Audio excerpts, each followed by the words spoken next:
ಆತ್ಮೀಯರೇ, ನಾವು ನಾಳೆ ಅಂದರೆ ಶನಿವಾರ 26ನೇ ತಾರೀಕು ದಾವಣಗೆರೆಯಲ್ಲಿ ಒಂದು ಸಂವಿಧಾನ ಸಂರಕ್ಷಕರ ಸಮಾವೇಶ ಅಂತ ಒಂದು ಕಾರ್ಯಕ್ರಮ ನಿಗದಿಯಾಗಿದೆ.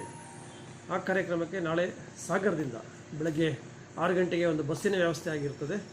ಅದರಲ್ಲಿ ಸಂವಿಧಾನವನ್ನು ಇಂದು ರಕ್ಷಣೆ ಮಾಡಬೇಕು ಅನ್ನೋ ಒಂದು ಜಾಗೃತಿ ಸಮಾವೇಶಕ್ಕೆ ನಮ್ಮ ಭಾಗದಿಂದ ಭಾಳಷ್ಟು ಇದರ ಬಗ್ಗೆ ಕಾಳಜಿ ಇರುವಂಥವರು, ಪ್ರಜ್ಞಾವಂತರು ಆ ಕಾರ್ಯಕ್ರಮದಲ್ಲಿ ಭಾಗವಹಿಸುವ ಮುಖಾಂತರ ಆ ಕಾರ್ಯಕ್ರಮನ ಯಶಸ್ವಿ ಮಾಡಿಕೊಡ್ಬೇಕು ಅನ್ನೋದು ಒಂದು ಭಾಗ. ಆದರೆ ಮತ್ತೊಂದು ಏನಿವತ್ತು ನಾವು ಈ ಒಂದು ಕಾರ್ಯಕ್ರಮನ ಆಯೋಜನೆ ಮಾಡಲಿಕ್ಕೆ ಅತಿ ಮುಖ್ಯವಾದ ಕಾರಣ ಏನಾಗಿದೆ ಎಂಬುದನ್ನು ನಾವು ಚರ್ಚಿಸ್ಕೊಳ್ತಾ ಬಂದಾಗ, ಇವತ್ತು ರಾಜಕೀಯ ಪಕ್ಷಗಳು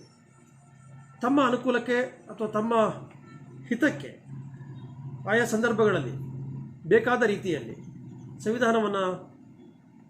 ಮಾರ್ಪಾಡು ಮಾಡಿದ್ದಿರ್ಬೋದು ಅಥವಾ ಬಳಸ್ಕೊಂಡಿದ್ದಿರ್ಬೋದು. ಇವೆಲ್ಲವನ್ನು ನಾವು ಗಮನಿಸ್ಕೊಳ್ತಾ ಬಂದಾಗ ಅದು ಯಾವುದೇ ಪಕ್ಷಗಳಿರಲಿ, ಕೇಂದ್ರದಲ್ಲಿ ಹೆಚ್ಚಿನದಾಗಿ ಈ ರೀತಿಯ ಸಂವಿಧಾನದ ಮೂಲ ಆಶಯಗಳನ್ನು ತಮ್ಮ ಪಕ್ಷಗಳ ಅಥವಾ ತಮ್ಮ ಒಂದು ಕೆಲವೊಂದಿಷ್ಟು ಸಿದ್ಧಾಂತಗಳಿದೆ ಅದನ್ನು ಜಾರಿಗೊಳಿಸುವ ಸಲುವಾಗಿ ಮಾಡಿರುವಂತಹ ಬಹಳಷ್ಟು ಮಾರ್ಪಾಡುಗಳು, ಬದಲಾವಣೆಗಳು, ತಿದ್ದುಪಡಿಗಳು ಇವೆಲ್ಲದು ಒಂದು ಭಾಗ. ಆದರೆ ಸಂವಿಧಾನದ ಮೂಲ ಆಶಯಕ್ಕೆ ಇವತ್ತು ಧಕ್ಕೆ ಆಗುವಂತಹ ಪರಿಸ್ಥಿತಿ ಬರ್ತಾ ಇರೋದ್ರಿಂದ ನಾವುಗಳೆಲ್ಲರೂ ಇವತ್ತು ಸಂವಿಧಾನ ನೀಡಿರುವಂಥ ನಮ್ಮ ಮೂಲಭೂತ ಹಕ್ಕುಗಳೇನಿದೆ ಮತ್ತು ನಮ್ಮ ಕರ್ತವ್ಯಗಳೇನಿದೆ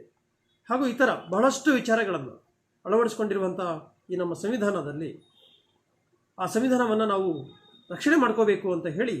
ಈ ಒಂದು ಕಾರ್ಯಕ್ರಮನ ಆಯೋಜನೆ ಮಾಡಿದ್ದಾಗಿದ್ದು ದಾವಣಗೆರೆ ನಡೆಯುವಂಥದ್ದಾಗಿದೆ. ಹಾಗೆಯೇ ಈ ಸಂವಿಧಾನವನ್ನು ನಾವು ಸರಿಯಾಗಿ ಅರ್ಥ ಮಾಡ್ಕೋಬೇಕು ಅಂತಾದರೆ ಮತ್ತು ಸಂವಿಧಾನದಲ್ಲಿ ಇಷ್ಟೆಲ್ಲ ವಿಚಾರಗಳನ್ನು, ಈ ದೇಶದ ಪರಿಸ್ಥಿತಿಗಳು ಹೇಗಿತ್ತು, ಯಾವ್ಯಾವ ಹಂತಗಳಲ್ಲಿ ಯಾವ್ಯಾವ ರೀತಿಗಳಲ್ಲಿ ಶ್ರೇಣೀಕೃತವಾದಂತಹ ಜೀವನ ಇದ್ದಂಥ ಈ ದೇಶದಲ್ಲಿ ಶೋಷಣೆಗಳು, ದೌರ್ಜನ್ಯಗಳು ಅಥವಾ ಮೂಢನಂಬಿಕೆಗಳು ಅಥವಾ ಈ ಗಂಡು ಹೆಣ್ಣು ಎಂಬ ಲಿಂಗ ತಾರತಮ್ಯ ಅಂತ ಏನು ಹೇಳ್ತೀವಿ, ಅಥವಾ ಬಹಳಷ್ಟು ಬೇರೆ ಬೇರೆ ರೀತಿಯ ಒಂದು ಶೋಷಣೆಯ ಜೀವನ ನಡ್ಕೊಂಡು ಬಂದಿತ್ತು ಈ ಹಿಂದಿನಿಂದ ನೂರಾರಲ್ಲ ಸಾವಿರಾರು ವರ್ಷಗಳಿಂದ ಬಂದಂಥದ್ದನ್ನು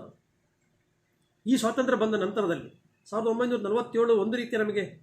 ಹೊರದೇಶಗಳಿಂದ ಬ್ರಿಟಿಷರಿಂದ ಸಿಕ್ಕಂಥ ಸ್ವಾತಂತ್ರ್ಯಗಳಾದರೆ, ಈ ಸಂವಿಧಾನ ರಚನೆಯ ಮುಖಾಂತರ ಈ ಭಾರತ ದೇಶದಲ್ಲಿ ಭಾರತೀಯರಿಂದಲೇ ಆಗುತ್ತಿದ್ದಂಥ ಬಹಳಷ್ಟು ರೀತಿಯ ಏನು ಹೇಳಿದ್ವಿ ಶೋಷಣೆ, ದೌರ್ಜನ್ಯ, ಬೇರೆ ಬೇರೆ ಥರದ ವ್ಯವಸ್ಥೆಗಳಿತ್ತು, ಅದೆಲ್ಲದನ್ನು ಸರಿಪಡಿಸಿ ಅದಕ್ಕೆಲ್ಲ ಒಂದು ಅಂತ್ಯವನ್ನು ಕಾಣಿಸಿ ಈ ಸಮಾಜದಲ್ಲಿ, ಈ ದೇಶದಲ್ಲಿ, ಈ ನಾಡಲ್ಲಿರುವಂಥ ಪ್ರತಿಯೊಬ್ಬರಿಗೂ ಸಮಾನವಾದ ಹಕ್ಕುಗಳನ್ನು, ಸಮಾನತೆಯನ್ನು, ಭಾತೃತ್ವವನ್ನು, ಜಾತ್ಯತೀತೆಯನ್ನು ಏನು ಬುದ್ಧ, ಬಸವಣ್ಣ ನಾವೆಲ್ಲ ಹೇಳ್ತೀವಿ ಅವರ ಒಂದು ಆದರ್ಶಗಳ ಹಾದಿಯಲ್ಲಿ ಅದೇ ರೀತಿ ಸಮಾಜದ ಬೆಳಿಬೇಕು, ಸಮಾಜದ ಸಮಾನತೆ ಬರಬೇಕು. ಅದು ಆರ್ಥಿಕ ಸಮಾನತೆ ಇರ್ಬೋದು ಅಥವಾ ಸಾಮಾಜಿಕ ಸಮಾನತೆ ಇರ್ಬೋದು ಹಾಗೂ ರಾಜಕೀಯ ಸಮಾನತೆ, ಇವೆಲ್ಲವುಗಳಿಗೂ ಅತಿ ಹೆಚ್ಚಿನ ಅವಕಾಶಗಳನ್ನು ಮಾಡಿಕೊಟ್ಟು ಏನು ಸಂವಿಧಾನದ ಮುಖಾಂತರ ಪ್ರತಿಯೊಬ್ಬರ ಆತ್ಮಗೌರವವನ್ನು, ಸ್ವಾಭಿಮಾನವನ್ನು ತಮ್ಮ ಜೀವನದಲ್ಲಿ ನಡೆಸ್ಕೊಂಡು ಹೋಗಲಿಕ್ಕೆ ಅವಕಾಶಗಳನ್ನು ಮಾಡಿಕೊಟ್ಟಿದೆ. ಆ ವ್ಯವಸ್ಥೆಗೆ ಎಲ್ಲೋ ಒಂದು ಭಾಗದಲ್ಲಿ ಇವತ್ತು ಒಂದಿಷ್ಟು ಧಕ್ಕೆ ಆಗುವ ರೀತಿಯ ರಾಜಕೀಯ ಚಟುವಟಿಕೆಗಳು ನಡೀತಾ ಇರೋದ್ರಿಂದ ನಾವುಗಳಿವತ್ತು ಸಂವಿಧಾನ ರಕ್ಷಣೆಯನ್ನೇ ಮಾಡಬೇಕಾದಂಥ ಪರಿಸ್ಥಿತಿಗೆ ಬಂದಿರೋದಕ್ಕಾಗಿ ಈ ಒಂದು ಹೋರಾಟ ಸಮಾವೇಶದಲ್ಲಿ ಭಾಗವಹಿಸುವ ಮುಖಾಂತರ ಈ ಕಾರ್ಯಕ್ರಮವನ್ನು ಯಶಸ್ವಿ ಮಾಡಿಕೊಳ್ಳುತ್ತಾ ನಮ್ಮ ಬಾಬಾ ಸಾಹೇಬ್ ಅಂಬೇಡ್ಕರ್ ಅವರು ತಮ್ಮ ಜೀವನದಲ್ಲಿ ಕಂಡಂತಹ ಅವರ ಜೀವನದ ಪಾಠ ಇದೆ ಅದನ್ನು ನಾವೊಂದು ಸ್ವಲ್ಪ ಸಂಕ್ಷಿಪ್ತವಾಗಿ ಎಲ್ಲಾದರೂ ಯಾರಿಗಾರು ಓದಲಿಕ್ಕೆ ಅವಕಾಶ ಮಾಡಿದರೆ ಈ ದೇಶದ ಪರಿಸ್ಥಿತಿ, ಸಾಮಾಜಿಕ ವ್ಯವಸ್ಥೆ ಯಾವ್ಯಾವ ಹಂತಗಳಲ್ಲಿ ಯಾವ್ಯಾವ ರೀತಿಯ ಶೋಷಣೆಗಳಿಂದ ಕೂಡಿತ್ತು ಅನ್ನೋದನ್ನು ಒಂದು ಪರಿಚಯ ಆಗ್ತದೆ. ಹಾಗಾಗಿ ಈ ಸ್ವಾತಂತ್ರ್ಯ ಬಂದ ಸಂದರ್ಭದಲ್ಲಿ ಸಹಿತ 1947 ಸ್ವಾತಂತ್ರ್ಯ ಬಂದಂಥ ಸಂದರ್ಭದಲ್ಲೂ ಬಾಬಾ ಸಾಹೇಬ್ ಅಂಬೇಡ್ಕರ್ ಅಂತ ಒಬ್ಬ ವಿಶ್ವಮಾನ್ಯ ಕಂಡಂತಹ ಒಬ್ಬ ಮೇಧಾವಿಯ ಕೈಯಲ್ಲಿ ಈ ಒಂದು ಸಂವಿಧಾನ ರಚನೆ ಆಗುವಂಥ ಸಂದರ್ಭ ಬಂದಿದ್ದು ಈ ದೇಶದ ದೊಡ್ಡ ಒಂದು ವಿಸ್ಮಯಗಳಲ್ಲಿ ಒಂದು ಅಂತನಾದರೂ ನಾನು ಹೇಳೋದು ತಪ್ಪಾಗಲ್ಲ ಅಂತ ನಾನು ತಿಳ್ಕೊಂಡಿದ್ದೀನಿ. ಯಾಕೆಂದರೆ ಅಂಥ ಒಂದು ಸಂವಿಧಾನವನ್ನು ರಚನೆ ಮಾಡಿಕೊಡ್ಬೇಕಾಯಿತು ಅಂದರೆ ಅಂತಹ ಒಂದು ಬೆಂಕಿಯಲ್ಲಿ ಬೆಂದು ಅರಳಿದಂತಹ ಒಬ್ಬ ವ್ಯಕ್ತಿಯಿಂದ ಮಾತ್ರ ಇದು ಸಾಧ್ಯ ಆಗಿದೆ. ಹಾಗಾಗಿ ಈ ಮುಂದಿನ ನಮ್ಮ ಪೀಳಿಗೆಗಳಿಗೆ, ನಮ್ಮ ಮುಂದಿನ ಎಲ್ಲ ಹಂತಗಳಲ್ಲೂ, ಎಲ್ಲ ರೀತಿಗಳಲ್ಲೂ, ವ್ಯವಸ್ಥೆಗಳಲ್ಲಿ, ಮುಂದಿನ ಜನರೇಷನ್ಗಳಿಗೂ ಸಹಿತ ಈ ಸಂವಿಧಾನವೇ ಅತಿ ಮೂಲವಾದಂಥ ಒಂದು ಧರ್ಮಗ್ರಂಥ ಎಂಬ ಭಾವನೆಯನ್ನು ನಾವಿವತ್ತು ಸಮಾಜದಲ್ಲಿ ಮತ್ತೊಮ್ಮೆ ಸಾರಿ ಹೇಳಿ ನಾವು ಅದನ್ನು ರಕ್ಷಣೆ ಮಾಡಿಕೊಡಬೇಕಾದಂಥ ಈ ಒಂದು ಸಂದರ್ಭ ಬಂದಿರೋದ್ರಿಂದ ಈ ಕಾರ್ಯಕ್ರಮಗಳಲ್ಲಿ ನಾವೆಲ್ಲರೂ ಭಾಗವಹಿಸಿ ಅದನ್ನು ಯಶಸ್ವಿ ಮಾಡಿಕೊಡ್ತಾ ಮುಂದಿನ ಬೆಳವಣಿಗೆಗೆ ನಾವೆಲ್ಲರೂ ಒಂದು ಒಳ್ಳೆಯ ದಿಕ್ಸೂಚಿಯಾಗುವಂಥ ಕೆಲಸಗಳನ್ನು ಮಾಡಬೇಕು ಅಂತ ಹೇಳ್ಕೊಳ್ತಾ ಆ ಕಾರ್ಯಕ್ರಮಕ್ಕೆ ತಪ್ಪದೆ